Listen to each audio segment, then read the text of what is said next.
Bonjour à tous et à toutes, bienvenue sur la chaîne YouTube Congo 26 TV. Nous sommes le 23 juin 2026, voici les commentaires de l'actualité. La visite du président burundais Evariste Ndayishimiye à Kinshasa pendant 2 jours. Je suis Christian depuis Congo 26 TV Batata.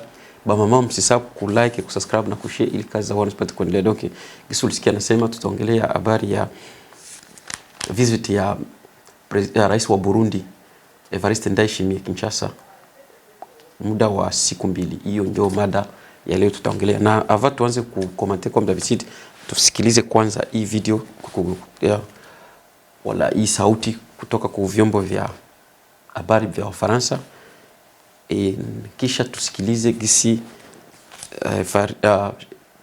Rais Chilombo wa Kongo alisema wakati alikuwa na conference de presse, na vile vile tusikie gisi wa Burundi naye alisema, et après tunaanza kukomante gisi tunazoea kufanza Toland. Et on revient maintenant sur la visite d'État du président burundais à Kinshasa. Visite de 2 jours d'Evariste Ndayishimiye, qui est aussi, depuis le début de l'année, le président en exercice de l'Union africaine. Jean-Jacques Mondo, analyste, spécialiste des questions de stratégie et de sécurité à Africa d'Est, et votre invité Nicolas Sûr. Bonjour Jean-Jacques Mondo. Bonjour. L'agenda de la visite est essentiellement sécuritaire. Les 2 pays sont alliés dans la lutte contre les groupes armés, notamment le M23. Des soldats burundais sont présents à l'Est.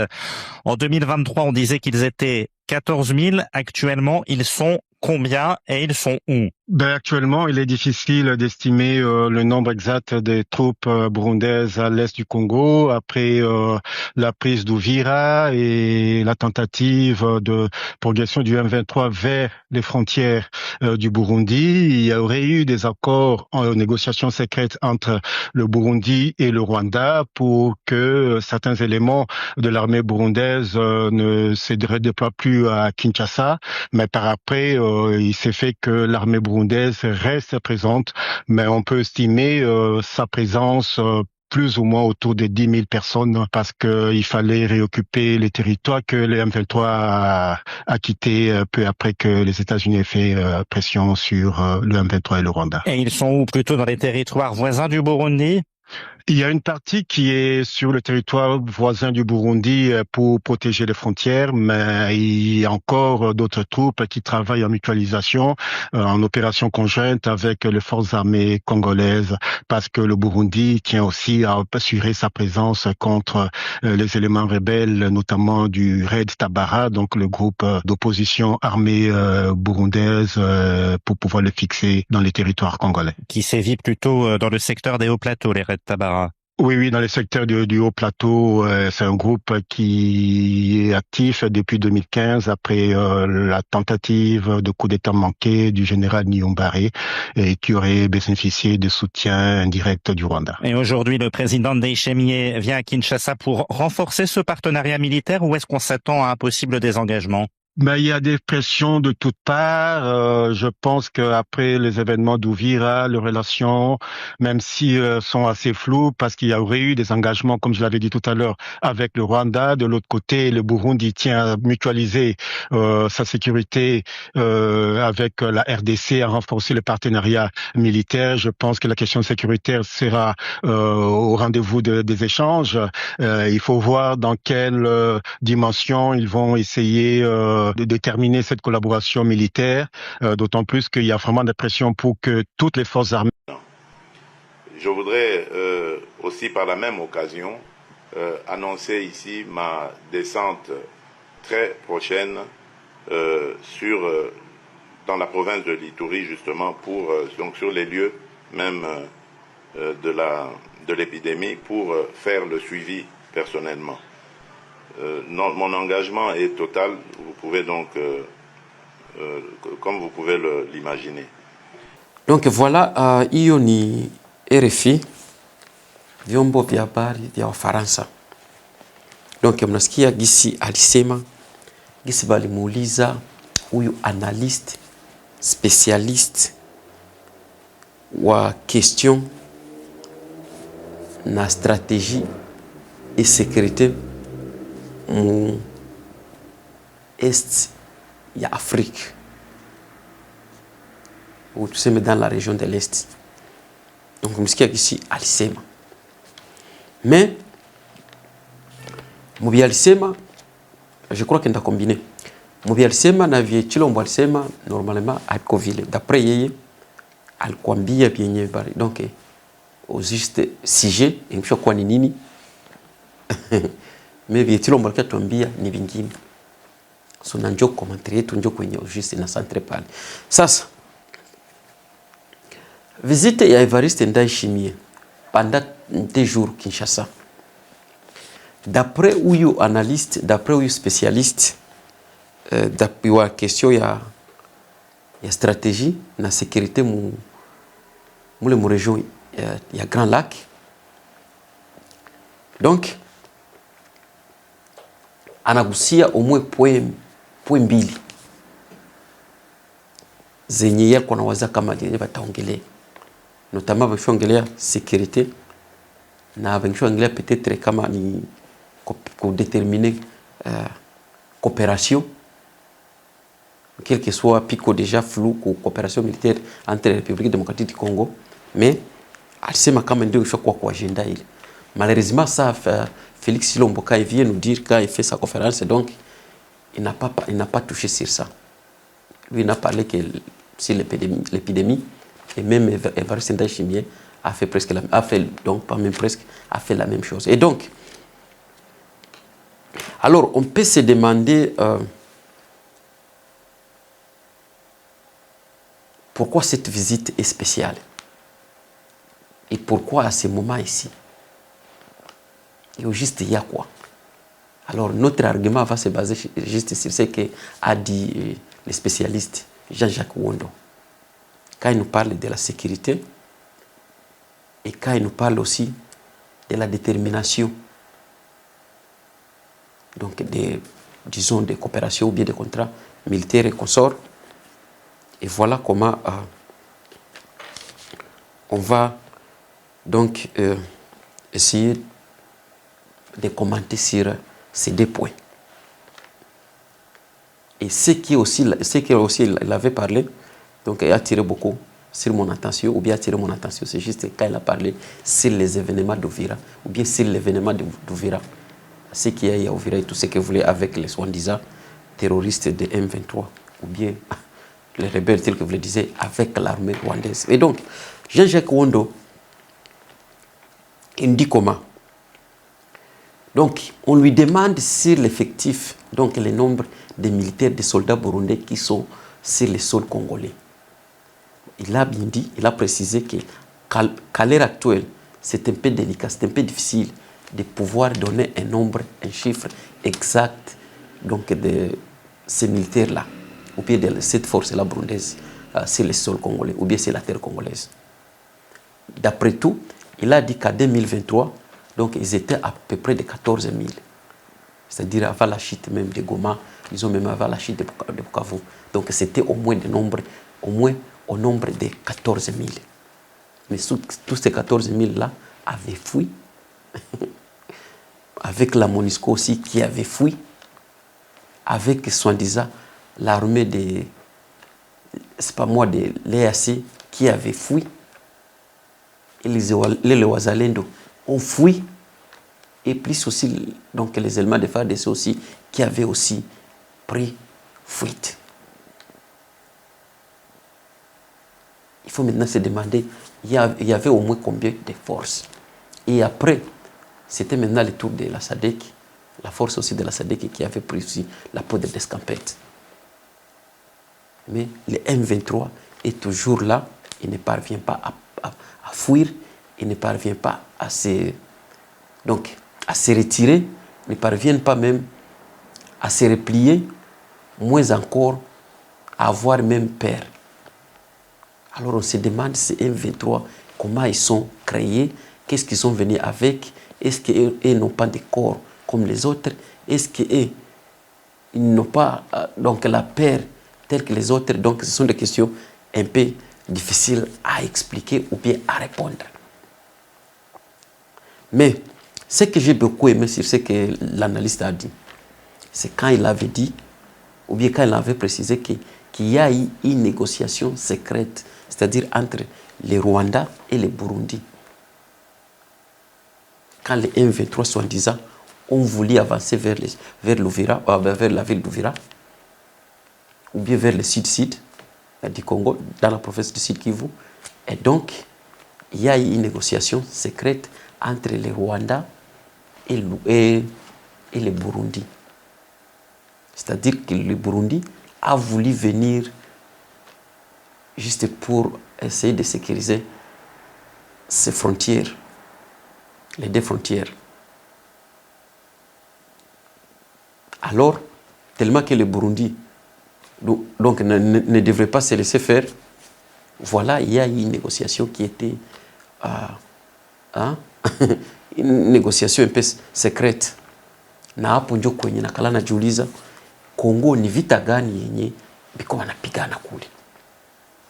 Evariste Ndayishimiye, on connaît bien que non, c'est un partenaire fiable de Félix Tshisekedi. C'est lui-même l'armée burundaise qui avait resté au Congo, qui n'a pas même voulu lâcher, qui n'a pas eu même la peur, mais quel que soit, donc on a réduit l'effectif, mais quand même, il y a eu un grand nombre, il y a eu une force qui était restée là, juste pour protéger, ou bien pour protéger, disons, le Burundi, et peut-être même, on peut le dire, pour aider Félix Tshisekedi. Mais tous les autres, ils ont quand même pris fuite. Mais, ule mtu mwenye unajua kama ni partenaire wako fiable, mwenye unajua kama ni ennemi wa ennemi wako, ni ule mtu basha négocier na ennemi wako. Donc tu connais que tu es avec un ami et que ton ami là te l'a déjà influencé, qu'il est donc de votre côté, alors que même la même amie là dont vous croyez avoir, il est en train aussi de parler à votre ennemi. D'une manière, il est en train de négocier avec votre ennemi. Voilà politique ya Congo, voilà conflit ya Congo, voilà biba Kongomani kuna kufa vitu vyenye mara mingi apiko na comprendre. Mtu mwenye unaweza sisi kuna kusaidia, ule mtu anakuambia kama no ndio asha kukopere na enemi wako, aye asipigane, aje mpigane mwe peke, juu enemi yako yeye ajiprotéger ma frontières zake, donc asha mgarantir. Na et d'ailleurs, je me rappelle bien, j'avais parlé sur ça. À un moment donné, je vous avais dit qu'il y a une négociation entre les Burundi. Je crois que quand ils ont fui, quand ils ont quitté Bukavu, oui, je me rappelle bien, quand ils ont quitté Bukavu, je suis venu ici à la toile, j'avais précisé, donc avec une bonne mémoire, disant que non, il y a une négociation qui est en train de se passer, une négociation secrète entre la République burundaise et la République rwandaise sur, donc, soi-disant de la situation. J'avais dit ça, nilisema kavile. Na Jean-Jacques Wondo yunaye anakiatuambia kwa RFI kama walikuwa wanaongea juu yeye kuangalia depuis walirataka coup d'etat ja bale tabara ki voilà Kagame alimgarantiraka kama yeye hata avancer vers zile ma frontières, hata avancer donc vers hata attaquer Burundi. Mais na huku yeye Evariste Ndayishimiye anakiatuambia kama no iko kotea Felix, iko namsaidia Felix. Tunauliza sasa gere gani yeko amikali? Gere gani mara bako tuambia yaba na negosiaka kwanza hapa bana negosia kudogo. Ingali ndio vile vile tu. Habiyakuwa different na vile vyenye tulikuwa nasema kila siku jatilo mnasema vita gani tuko naona yenye habafungi ma frontières, vita habafai déclaration de guerre, vita habarompre donc habarompre ma relation disons bilatérale ou bien diplomatie. Donc ni vigere gani? Nikasema ni gere ifo kuangalia benye biko banafaa ile gere na hali biko naifanze imo na biko na beneficie nini na biko na yona ibo aye.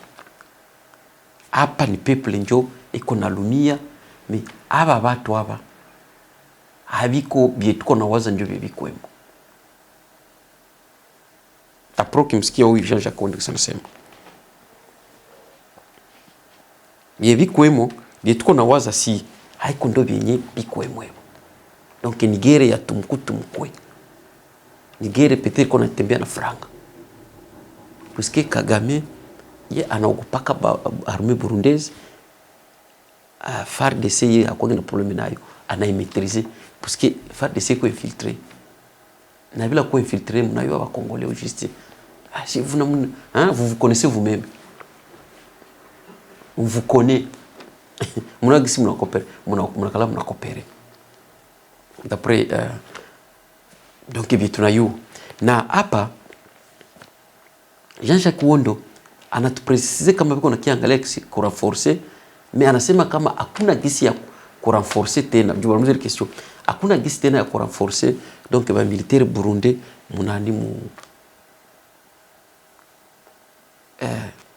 Congo, puisque ni le Congo ni le Burundi biko na pression, biko under pressure. L'anglais wanasemaka the under pressure juu ya kunani ya ku withdraw ba foreign forces mule mu east of DRC.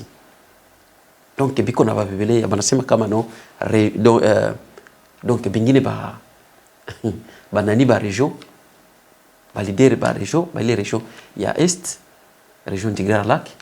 Donc biko na babebele ya Burundi biko na babebele ku réduire influence ya ba force étrangère mule mu est ya Congo.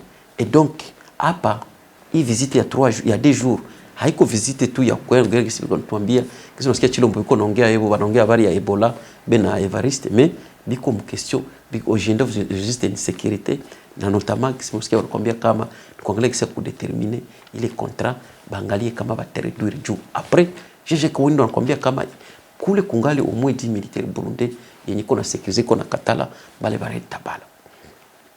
Na ukiangalia vile vyote toujours unakana kama ni Rwanda tu ndo ganya, parce que ba Rwanda armée rwandaise iko mle Mkongo haijulikani.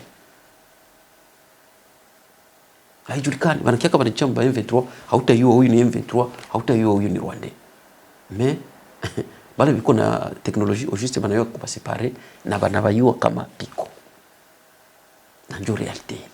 So kwa galaxy ya kuba réduire kama Rwanda nayo eta réduire, Burundi nayo réduire, comme ça baache Congo yopeke na kuangalia tena kurenforcer tena ile coopération militaire quelque soit iko shakwa c'est isha kwa la vika, mais biko napenda tena bangali kama wanaweza yi renforcer après Jean-Jacques Wendo. Mais ingine inatira attention yangu ni nini, ni kama wanasema la guerre des drones. Donc haiko tena ile vita ya kuonana. Jean-Jacques Wendo anasema kama ino journaliste anasema kama Jean-Jacques Wendo anasema kama pale kwa FARDC afikaki na pale kwenye wazalendo afikaki, donc ni drone ndio banatumaka pale. Na drone nasema kama Burundi haikuwemo sana mwele guerre ya drone, plutôt bana kalana ilancer à partir ya Burundi d'après yeye. Sasa hapa najiuliza kama ni vile so hii négociation ya Rwanda balifaka na Burundi c'était à quoi? Na kama ni vile hii donc kutoa kumaliza contrat ba militaire burundais ni ya nini kama banayo kama bangali banapigana? Hii négociation walifaka secrètement ni ya nini? Juu unaongea na mtu wewe tena ule uko na mservire mtu mwako na adversaire wake unampatia tena nafasi kwenye atatumia vyombo vyake ndio kupiganisha ule enemy wake. Kisha wewe tena ule president tena uko na coopérer na enemy wa ule mtu. Kama mchango wa macho unasikia sasa vile ile kilinga. Je ne parviens plus à comprendre. L'ennemi de mon ennemi c'est mon ennemi. L'ennemi de mon ami c'est mon ami. L'ennemi de mon ennemi c'est mon ami. Data sangu. Juu kama vinafaa sensi yu. Mwambotiri mnaweza niexplique mwe kama mwe mnavielewa. Bana négocier. Wacha kupigana. Bana négocier en secret kwenye swandiza mweko nasaidiwa iko. Après ule mweko nasaidiwa anakuambia kama no ulinegosia na ule mtu lakini ndatumia fasi yako kwa namtumia madrone kubale baba enemy beko natumia ba enemy batu yake beko natumia. Siyo kama na comprendre. Mimi sikuelewa kitu. d'après Jean-Jacques Wendo. Hiyo kama ni analyse ou bien ni réalité iko vrai. Mais selon the look of the things, Bangereza wanasema when you, I mean, if you observe the look of the things, actually it's a reality. We cannot run away from it. It's a reality. Donc si vitu viko ndo nature ya ile soi-disant conflit, ndo nature ya ile soi-disant combat. Mais tunaweza hivi vyote tunaweza visikia, hivi tunaweza viona. Niko tabambia kama la guerre là ya est ya Congo, ce n'est pas une guerre dont vous connaissez. Non, c'est juste une coopération. C'est juste un business. Ni business kwa watu wa moyo hivi ya kuangalia kisa kupiga lara. Mais bashaki tugeuzia hiyo kama ni guerre. Juu kisikia ingine video, piko yu mzalendo iko na jiplender. Anakuambia kama nabo hapapateki tena chakula. Hapa wasaidiaki, hakuna viko nafanyia sababu ya wazalendo. Na normalement kiangalia na njoo kisi vitu viko. Donc ni watu wa moyo wanakuwa kwa watu pale, hautayua ni njoo ya nini. Ni wanakuambia kama hivyo njoo wanatumiwa kwenye drone haiwezi fika. Mimi yule mtu mwanabatimaka anashindwa kuwasaidia. Na unaweza jiuliza eski anakala na wakonte. Iko na kamata milioni, anaenda patia ba joueur, iko na kamata 2 millions 400,000 dollars. Banapatia sime ba fan ba kwenda kusoutenir Léopard ku Coupe du Monde. Ils ont pris 2,400,000 dollars. Ils ont payé les billets pour les supporters des Léopards. C'est là qu'ils vont partir pour soutenir les Léopards à la Coupe du Monde. Mais ils n'ont pas même 100,000 dollars juste pour aider ceux-là qui sont en train de se combattre pour soi-disant République, qui sont en train d'aider pour les soi-disant la force nationale ou bien les forces nationales des militaires. Mais ils n'ont pas cet argent-là. Mais ils ont eu l'argent de donner les gens qui vont partir faire les loisirs. Voilà comment la République démocratique du Congo fonctionne. La fois passée, je vous avais dit, chers amis, chers camarades, il y a donc le Congo, moi je ne comprends pas comment le Congo fonctionne. Je ne comprends pas comment la politique congolaise fonctionne. Moins encore, je ne comprends pas comment le régime Félix, avec son gouvernement, et même même c'est quoi, ses conseillers, comment leur conseille. Donc, nous avons les léopards, puisqu'il y a le Congo tout d'abord. Avant que les léopards existent, il faut d'abord qu'il y ait le Congo. Et maintenant, il y a quelqu'un qui est en train de menacer, il y a quelqu'un qui est devenu une menace pour le Congo, soi-disant République, qui pourra nous produire les léopards. Donc, au lieu d'aider maintenant celui qui est en train de se donner, ou qui est en train de protéger soi-disant République, au lieu de l'aider, afin qu'il puisse protéger le pays donc dans de bonnes conditions,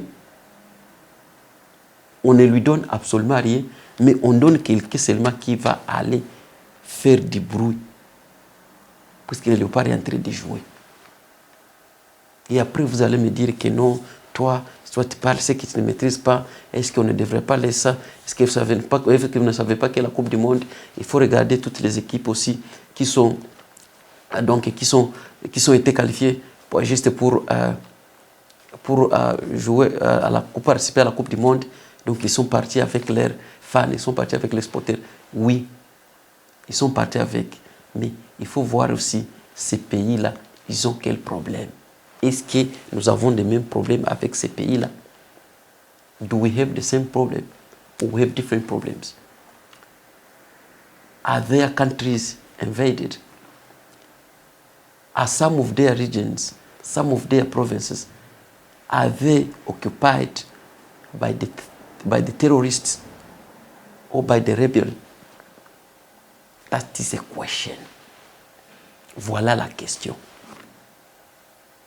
Quelqu'un qui est en train de défendre la République, il n'a pas même à manger, on ne lui donne pas même la ration, mais quelqu'un qui est parti, donc qui va partir pour faire quel bruit, on lui donne des milliers de dollars, 2,400,000 dollars.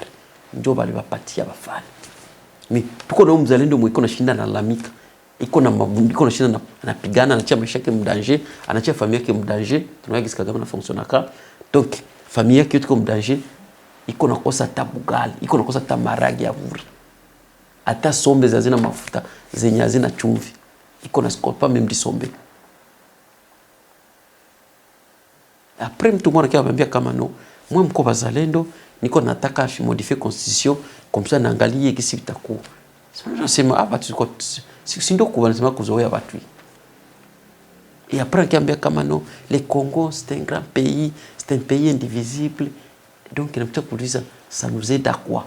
Inatusaidia nini? Niko najisakrifie mie. Kisha naende kala kule Kinshasa. Bantaka tunaonyesha vile Kinshasa ni mbinguni. Anaona vile Kinshasa haiko sawa vile Congo. Na wakati tunaonyesha kama no Congo yote inaweza haribika aussi longtemps Kinshasa iko bien.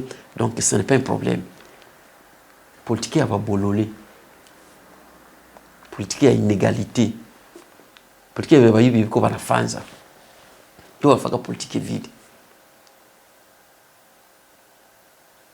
Unapana milioni 2 na machenga, unapashindwa kupatia watu weko na kusaidia. Comme si wale bazalendo wangeviachaka kama M23 sai kama asemaki tena, kama na iko naangalia Kongo kama ni Kanani naye. Kisi mwenzake anazai angalia kwa mbali. Kama nao ndiko na iangalia. Malheureusement atatuseme, atatulalamike, atuyue kama il faut changer mission. Tunzo kwa nasikia Mlingala peut-être ndio atasikia atuyue. Kama wasema kilo atu. Kasema Kongo atuyue. Tusema Kiingereza wapi? Tunasema Francais wapi? Chefu aski. Mais na kama chefu aski yake, ujiste naye iko na droit. Droit yake kutosikia, ndio gisi tunakala na mtraité. Berkia tuonesha kama Kongolais kisha kuwa president anakuwa donc anakuwa na valeur, anakuwa wa meilleur, anakuwa supérieur, donc anakuwa on dirait atakuwa nekala kumlango wa paradis kushinda mwe wengine wote. Na wakati mwe mwendo unapatia nguvu. Na wakati haizi kuwa president bila muamuko. Na ndo malere yetu ile. Sasa biko natumikisha ile kutopresse na kutumali gérer. Tubana kama achana na vule ujamaa vule, acha uvo kule. Tatuma na masasi hazina kitu na mipanga waende pigana. Shitu baki huko. Tuko na dondo shukisha sasa. Shindo tuko karibu na aéroport. Ma vie comme ma climatiseur, ça te qu'on appelle on va voyager quand on fait et on ne peut pas voyager quand on ne fait pas. Na ndio vitu kwa tuna vivre. Mais j'avais dit à mes frères wazalendo, niambia kama hivi vitu mko nafanza, il faut kuwa nafungula macho na mtire attention. Mtu mwemko mnadili naye ni inconscient. Mtu mwemko mnadili naye ashayua kama yeye ni droit yake kuwa president. Ni droit yake bi anafanzaka. Na ni droit yake kubangalia mweye aba donc abageuzie macho mweye. Donc ni droit yake kubafa mweye ba esclave. Yeye ni maître, mweye ni ba esclave. Ifo bonisha kama no yeye ana mweye hapana. Wakati constitution aisemi vile, constitution nasema que tout Congolais est égaux devant la loi. Tout Congolais est égaux devant la République ou bien pour la République. Point très. Mais eba bakufaka vile. Balenda pata bahati biko na accès ya kuma ressources za pays, biko na accès ya makuta ya pays na bakapata bahati suandiza capital yenyewe iko mbali kwenye hawezi fika mbio mbio, donc banafanza kabile sababu biko nafanya mbinguni. Sababu biko nafanya paradis tu biko banafanza. Et ils savent peut-être que ce qu'ils sont en train de faire, donc ils sont dans le paradis. Que nous, on ne parvient pas peut-être à y arriver. Et donc on ne sait pas qu'est-ce qui se passe là.